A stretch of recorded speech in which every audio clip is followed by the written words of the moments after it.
ঝলমলে একটা চকচকে দিন শুরু হলো রবিবারটা নিয়ে। তোমাদের কাছে আবারও একটা নতুন মিনি ব্লগ নিয়ে আসলাম। আমার নতুন মিনি ব্লগে তোমাদেরকে অনেক অনেক স্বাগত আর অনেক অনেক ভালোবাসা জানাই।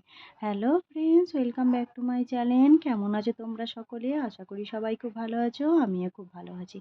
রবিবারের সকালটা শুরু হয়ে গেছে আর ওরা তো ঘুমোচ্ছে, কিন্তু আমার তো আর ছুটিও নাই, ঘুমও নাই। আমাকে উঠে খাবারগুলো রেডি করে রাখতে হবে, টাইমে টাইমে খেতে দিতে হবে। আর সকালে করেছিলাম হচ্ছে পরোটা, গমের আটার করেছিলাম, যেটা ওর একদমই পছন্দ না, তা ও একদমই ছিমছাম খেয়েছে, বেশি খেতেও পারেনি। আর করে তরকারি বানিয়েছিলাম হচ্ছে বাঁধাকপির তরকারি, পাঁচফোড়ন দিয়ে ভাজি দিয়েছিলাম। আর তোমরা তো এটা দেখে বুঝতেই পেরে গেছো যে কী বানাচ্ছি। আজকে দুপুরে বানাচ্ছি হচ্ছে বিরিয়ানি, যেটা ওর বরাবরই খুব ফেভারিট। বিরিয়ানি বানাবার চক্করে গোসল তো করা হয়ে গেছে, জামা কাপড় দেখো এক গামলা ভিজানো আছে, যেগুলো এখনও কাঁচা হয়ে উঠেনি।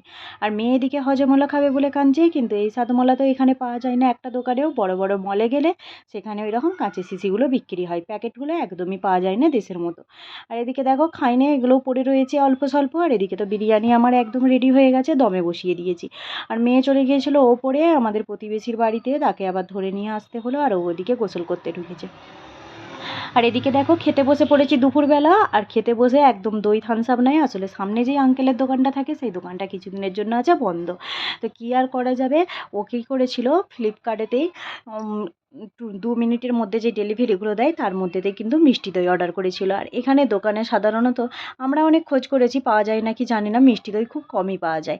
এদিকে বিরিয়ানিগুলো বেড়েছি, আর এরকম বড় বড় করে আমি জাফরান দিয়ে আলু ভেজে বিরিয়ানিতে দিতে খুবই ভালোবাসি, যেটা খেতে হয়েছিল খুবই টেস্টি। আর তোমাদেরকে বিরিয়ানির কালার দেখে বলো কে কে বিরিয়ানি লাভার আছো, তোমরা কি বিরিয়ানি খেতে ভালোবাসো?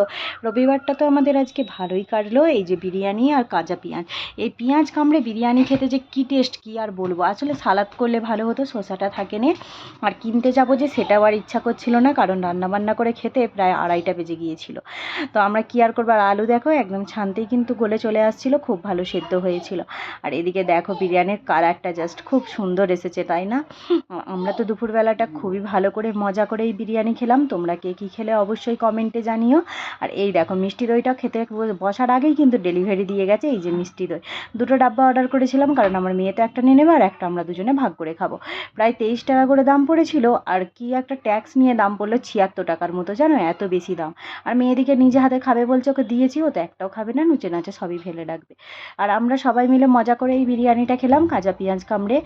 এই মিনি ব্লগে তোমাদের সাথে আমি এতটুকু শেয়ার করতে পারলাম। ভিডিও যদি ভালো লাগে চ্যানেলটি সাবস্ক্রাইব করে অবশ্যই পাশে থেকো।